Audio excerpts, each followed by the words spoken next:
What's up, all you devils and develettes? We're going to do another video today, and this is an update on the Savannah, Soto, and Matthew case. It's going to be probably a quick little video. So let's get down with the devil, and let's get into the video. The first thing we're going to talk about is Christopher, the young guy, is going to get more charges. Police initially charged Christopher with capital murder. Then they added abuse of a corpse and alter or destroy a human corpse on Thursday.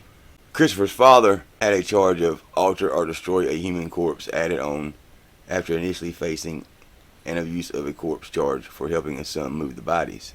So that's the new charges they're going to add. I won't be surprised if they don't charge the boy for the baby too. And next up, the medical examiner confirmed that Soto and Matthew both died from a gunshot wound to the back of the head. But people can't figure out where this happened. They don't know if this happened in Christopher's driveway. They don't know if it happened going down the road. But they're saying all this happened in a 9-minute time span because of the cell phone information they got and when they was last seen. But people's even saying they seen Savannah after she was supposedly dead. So I don't really know. In 9 minutes time, they said in the phone, the GPS showed they was going to Christopher's house. That was like 11:50 or somewhere in that area. So between 11:50 and 11:59, the two ended up dead. Christopher had got his father involved. They drove the car, I think it's like 4 miles away to the apartments. They wiped the car down a little bit with a towel, left, all in a 9-minute time limit. So people's thinking it might have happened in Christopher's driveway, and so on and so on. But what I think is, I think Christopher got in back of the car, and they started going down the road. They got down the road a little ways, and maybe they pulled over to do whatever they was doing. And as they was pulling over and got stopped, Savannah and Matthew might have been facing forward, looking at their phones or looking at something, and I think he shot each one of them back of the head. Then he dragged Matthew to the back, took the car onto the apartments. But as he was going to the apartments, called his father, texted his father, called his father, got him involved, and that's how it all got done in 9 minutes time. There's no other way to really explain how you unalive two people, get your father involved, take the car somewhere else, wipe the car down, meet up and talk a little bit, and all this other stuff within 9 minutes. What I'm thinking is probably completely wrong. But the only place they're treating like a crime scene is the car and where it was found at the apartments. They're not treating Christopher's driveway or his garage or anything like that as a crime scene. And you know, usually if there's a crime scene, it's taped off, nobody's allowed in it.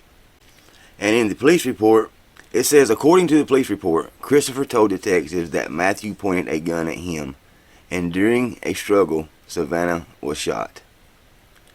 Christopher said another struggle took place that resulted in Matthew being shot in the head. The medical examiner said both of them were shot in the head. So during the struggle, the female gets shot in the head, then another struggle and the male gets shot in the head. How likely is that to happen?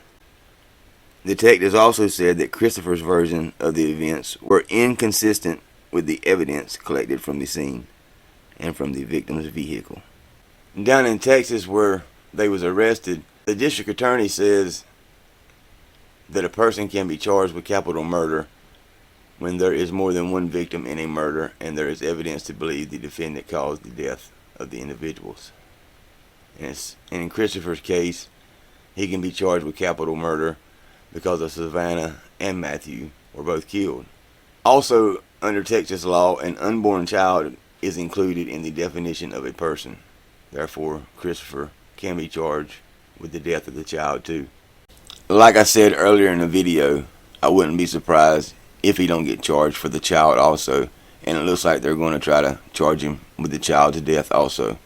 And now they're saying they recovered the gun that was used in the murder at Christopher's house. Christopher and his dad both are being held at the county jail. Christopher's bail was set at $2 million. His dad's bail was $600,000. A reporter also asked if the mother had been questioned about the death.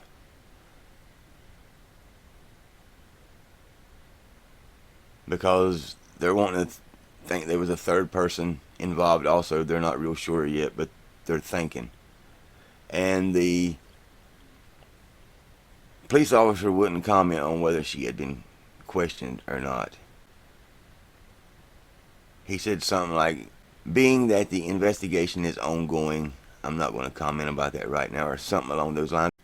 Alright folks, that's the video. Thank you for watching. Thank you for taking time out of your day to click on this video.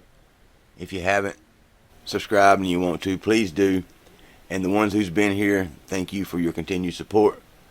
And as always, you guys be safe out there. Take care of each other. See ya.